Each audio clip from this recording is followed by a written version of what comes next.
At 93 years, Cameroonian President Paul Biya wants to personally choose his own successor. And honestly, it raises a much bigger question about the bad leadership in Africa. Watch this video with me. The world's oldest leader is about to select his own successor. This is Paul Biya. He's 93 years old. He has ruled his country, Cameroon, for 93 years old. 43 years. Before now, if Paul Biya was unable to continue as the president of Cameroon, the people there would have about 120 days to elect a new president. But he just proposed a new law that has now been approved by the parliament, dominated by his party, to create the position of vice president. This means if Biya is unable to continue as the president of Cameroon, this person selected by Paul Biya himself will automatically take over as the president of the country, and the people will have no say about it. Many fear the cycle may just continue. Fun fact, Cameroon has never elected a new president since the foundation of the country. At some point, you would think that this man would feel morally culpable for the state of his country.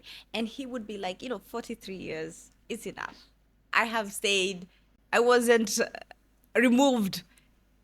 Let me give this country a chance. But this man would rather rule from his grave than give his country a fighting chance. And that is actually quite sad when you think about it. I don't know much about Cameroon.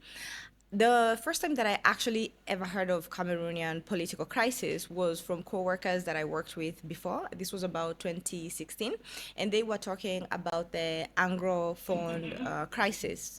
And this is the first and only time that I heard about it. I am saddened that I don't know more. I should, and I will learn. It's never too late.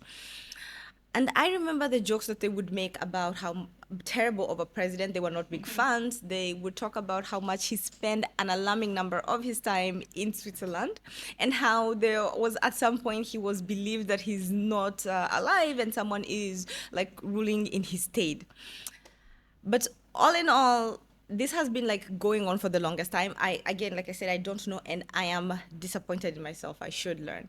But this whole choosing his successor is really, when you think about it, quite terrible.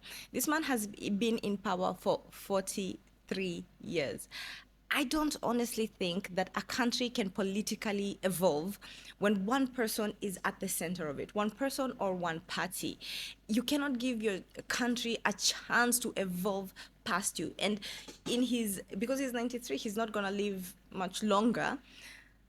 At this point, you would think the best thing he can do is let his country proceed without him.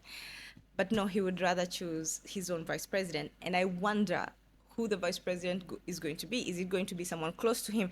Is he going to pull Mugabe and try to give it to a family member? It's quite sad. I wish better for Cameroon. Cameroon, if you don't know, is one of the most diverse countries in Africa. I think it has like 250 different ethnic groups.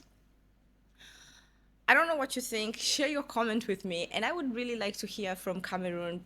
What is your perspective? What do you think about this? What do you think happens next with the vice president? If you are someone like me and you kind of find this topic fascinating, leave a comment below, share, and subscribe.